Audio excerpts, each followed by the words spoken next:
Welcome to another segment of the Jermaine Brown Sports Talk Show.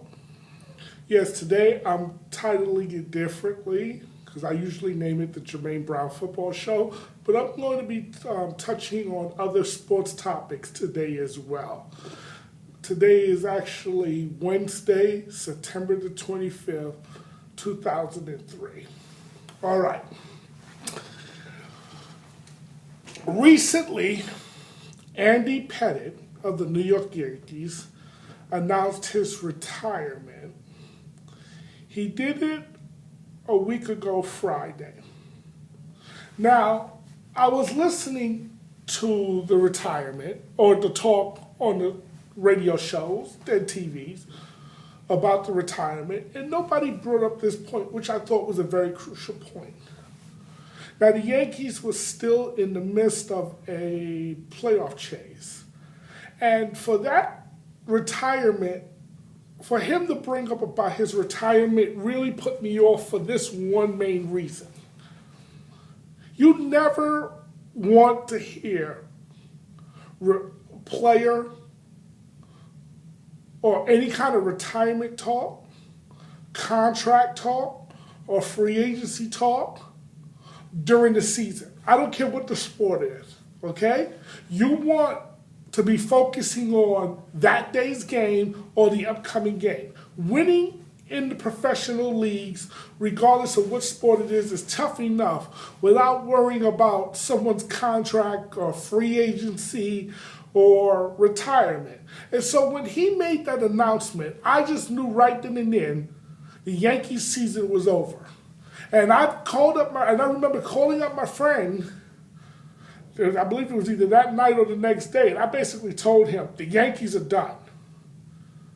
And the reason they was done, because when you hear comments like that, it's hard to mentally focus on the game when you're worrying about somebody's retirement. And so, to me, it was just off-putting about him announcing the retirement when he did. To me, retirement talk or contracts or any type of talk that has anything other than to do with the game should be done before or after the season. But once the season starts, you don't want any unnecessary distractions or any unnecessary talk that has nothing to do with the upcoming or the next game. So to me, I knew then the Yankees' goose was cooked. And it just turns out that basically today they were officially eliminated from any playoff contention because they ran out of gas. Nice effort, but they ran out of gas.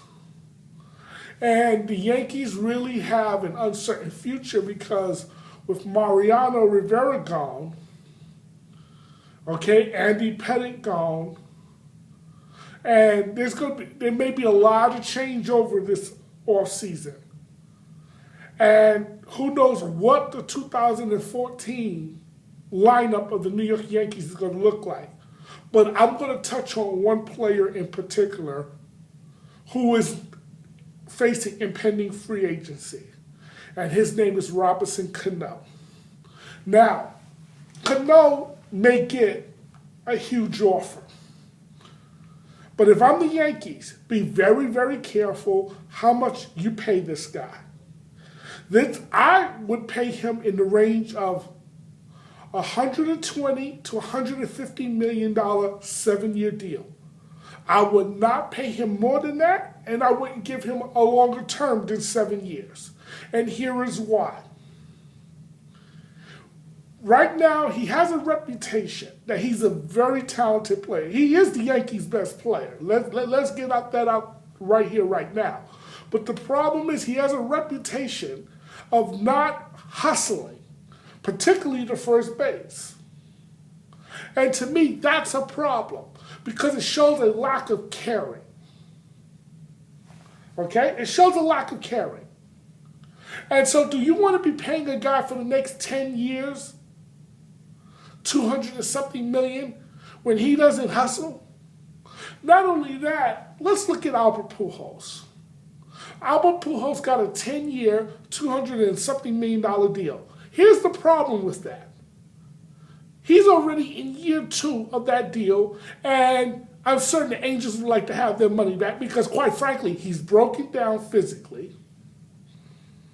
There's now the steroid allegations out there. Whether it's true or not, the allegations are there. And on top of that, you still got 8 more years you got to carry his contract for. And there's a good chance he's not going to be productive for most of those 8 years. And even though, yes, you're going to make the money back with the new TV deals, this, that, and the other, the reality is you're not, it still doesn't excuse overpaying for a guy. And so by you overpaying for him, what you're doing is you're decreasing your profits. And the last time I checked, as an owner, I'm in a business to make money. Last time I checked, just a thought. And so getting back to Robinson Cano, I don't think he's worth a 10-year deal. If Anaheim or some other team, the Cubs or some other team want to give him a 10-year deal, God bless him. You shake his hand and wish him luck. Congratulations and wish him luck. But if you're the Yankees, no more than a 7-year, $120 to $150 million deal. That, to me, is the ballpark for Robinson Cano. And I would part of the problem when you look at this Yankee squad and why they have an uncertain future is because they don't know how to say goodbye to beloved players. Like a player like Derek Jeter. It's time to say goodbye to Derek Jeter. But nobody wants to tell Derek Jeter to hit the brakes. Because why? He's a beloved figure. But when you allow a team to get old, the rebuilding process is longer and much more painful. The Yankees built their team through the draft and adding key pieces in free agency. That was how they built their team. I look at this Yankee team. Now, there is no minor leaguers. They're not building through the draft now. Now they're trying to quick fix and pay their way to the top. It didn't work before the 90s with the Yankees, and it's not going to work now. Sure, it might make you competitive some seasons here and there, but you're not going to have that sustained success at the current pace you're going. You have to build up your farm system, which means the best thing for the Yankees is they're going to have to get bad to get good again. They got to go through a stretch of bad periods again. That is how the Yankees can get back to the top. Now, on the NBA, there's talk of them allowing players to use their nicknames on the back of their jerseys in certain games. I hate the idea. If you want to allow players to use their nicknames, that idea should be left for the All-Star game and the All-Star game alone. Because you can hype up the All-Star game by allowing them to use their nicknames. Okay, that's a cute little thing, but not for a regular season game that counts. Nobody wants to hear, though, the big ticket just blocked a shot or King James. Okay, the king is being guarded by the big ticket. That just doesn't sound right. Okay? Really, it just doesn't sound right. I don't like the idea, but unfortunately, it sounds like this is where the NBA is going. So I want to see how this is going to work because I just really don't like the idea. I'm going to just be honest. I don't like the idea. Now, this brings me on to football. Today, Tampa Bay Buccaneers made a move in going with Mike Glennon and benching Josh Freeman. And I'm going to say it was the right move, and here's why. When your head coach doesn't believe in the quarterback, Josh Freeman, in particular, because that's what we're talking about, it makes it hard for the team to be really successful. And rather than sabotaging the man, because by sabotaging the man, you're sabotaging your season. And Greg Schiano can't afford more losing seasons. So going with the guy who you drafted makes sense. To me, you should have went with him from the end of preseason because this was clearly the guy you wanted. And for Greg Schiano's sake, he had better be right in this move because he might not get another opportunity to draft another quarterback if Mike Glennon doesn't turn out to be the real deal. I don't know how Mike Glennon is going to turn out because it's impossible to tell how a guy's going to perform when he comes from the college to the pros. I mean, he wasn't highly touted. You know, this isn't no Andrew Luck or RG3 situation. So it's hard to tell how this is going to all turn out. But for Greg Schiano's sake, this better turn out well. Because, see, everybody wants to talk about, well, Josh Freeman didn't do this, Josh Freeman didn't do that, Josh Freeman was losing games. But teams do not hold players-only meeting before the first game of the season if they didn't want Josh Freeman as their quarterback. They could have just went to the head coach and demanded that, hey, someone else start. So there is bigger issues in Tampa Bay other than Josh Freeman. And in my opinion, Greg Schiano, you better get it fixed and fix fast, whatever the issues are.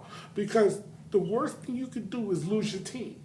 Because once you lose your team, that's it. Because it's easier to replace one guy than it is to replace 53. Remember that. Okay? Which brings me now to the New York Football Giants. This past Sunday, you put forth a very disgraceful performance. I mean, you didn't even show up. That is unacceptable. You don't have the luxury of just taking a week off. And basically, you took a week off. And you guys should be embarrassed to even go pick up your paychecks. Because in my opinion, you didn't earn it. And if I was the owners of the Giants, I would want to see if there's some legal recourse about withholding your paycheck. Because you certainly didn't earn it. Not put forth that performance. Now, I told my friend that, you know what, I believe that the Giants are going to put forth a better effort this week against Kansas City, and I even picked the Giants to beat Kansas City. Right now, I'm kind of waffling on that prediction because I don't know which Giant team is going to show up. But the reason why I thought the Giants didn't show up last week was because of the death of Tom Coughlin's brother, and I think that mentally Tom Coughlin wasn't there, as well as the team. Because let's be honest, when you get a death in the family, it's hard to mentally focus and concentrate on the task that's at hand, especially when the death is sudden. Now, if you knew that the person was going to die that soon, or so you knew they were going to die in a certain period, it's much more easier to take than when it's sudden. Okay, and so that's why I excused their performance last week. But if you come out again this week with that same performance, then we got a serious problem here that needs to be addressed. All right? Which now brings me to that other team that plays in the same stadium, the New York Football Jets. I gotta say, the defense looks good. The offense looks a lot better than I thought it would look. I mean, this Jet team actually has a pulse. And there is actually some real promise with this Jets team. Geno Smith looks like he can play in this league. And that I am happy about. Because at least we might have, and check back with me in about 10 weeks, but we might have our quarterback of the future. And that, to me, is a good thing, rather than having to draft a new guy. But I do have to say this. Let's be patient and wait, because if we notice, it wasn't like the Jets beat on a whole bunch of great teams here. I mean, we beat Tampa Bay. We lost a sloppy game to New England. And then we beat the Buffalo Bills. This is not exactly the Denver Broncos, San Francisco 49ers, and Seattle Seahawks. Okay? But with that being said, still, 2-1 is 2-1. Now we go in and play Tennessee this weekend. This is a big game. This is, to me, a game the Jets have to win because after this week, this schedule gets really, really brutal. Atlanta, New Orleans, so on and so forth. And things can go south for you really fast if you lose this game. Not only that, Tennessee's a good test because Tennessee has a much improved defense. Their running game looks like it's showing some life now. And even now, Jake Locker is starting to look like a competent quarterback. They are finally doing what I said that they should do with Jake Locker. Basically put him in that pistol/read option and let him do what he does best, which is run.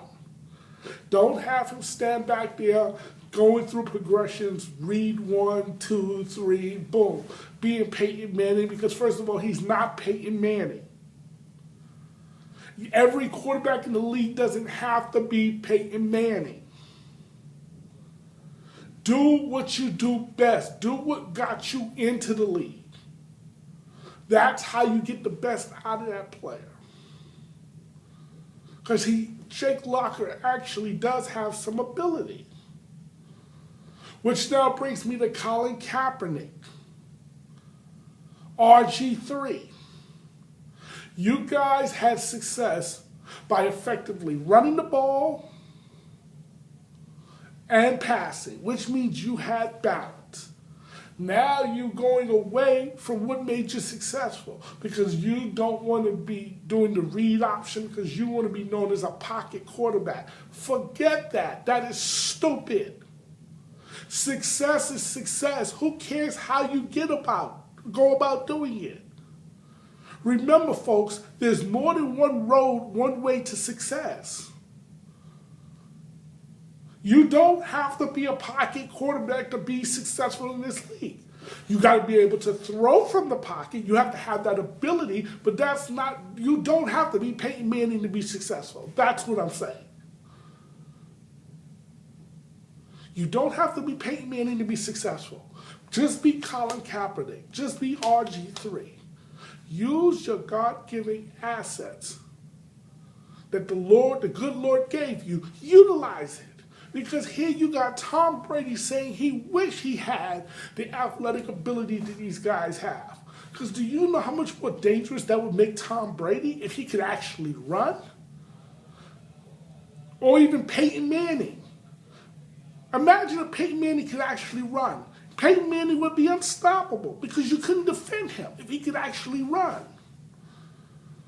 You would not be able to defend Peyton Manning. So utilize your God-given ability. And this is how you will become successful. Now, my friend wanted me to make a specific prediction about who would be in the NFC Championship game.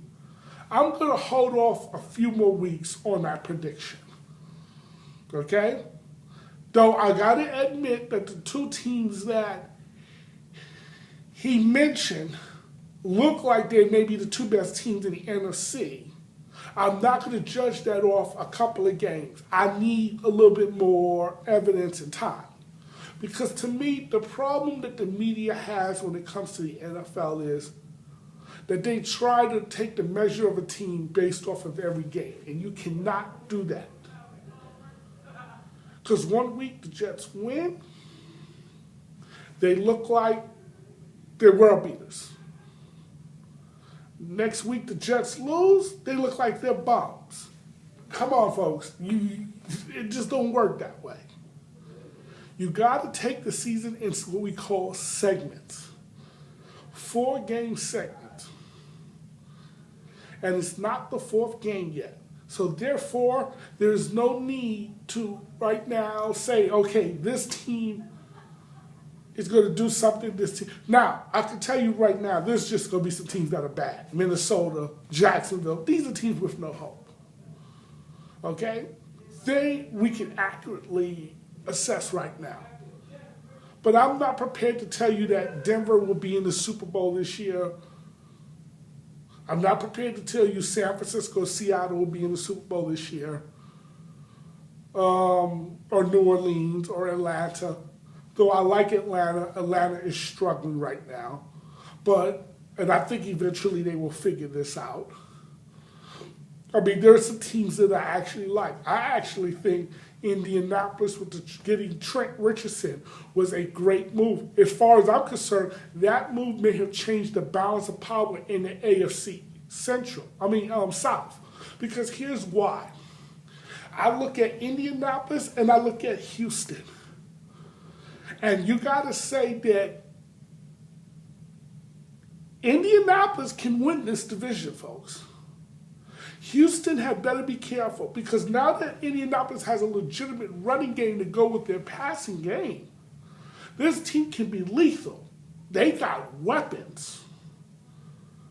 The only thing is you couldn't count on Indianapolis to really run the ball effectively, so that was going to keep them from being effective.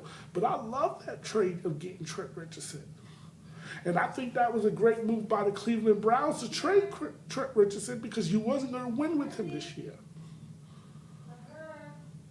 You wasn't going to win with Trent Richardson this year, so at least it allows you to pick up another first-round pick, which will allow you to improve your team.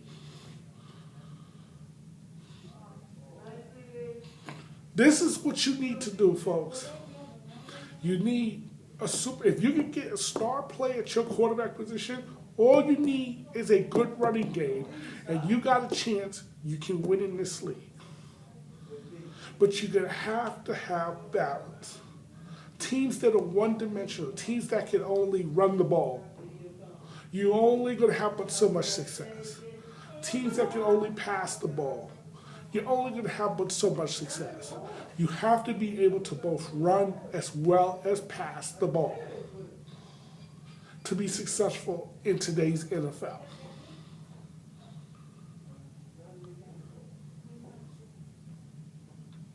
That is all today for the Jermaine Brown Sports Talk Show.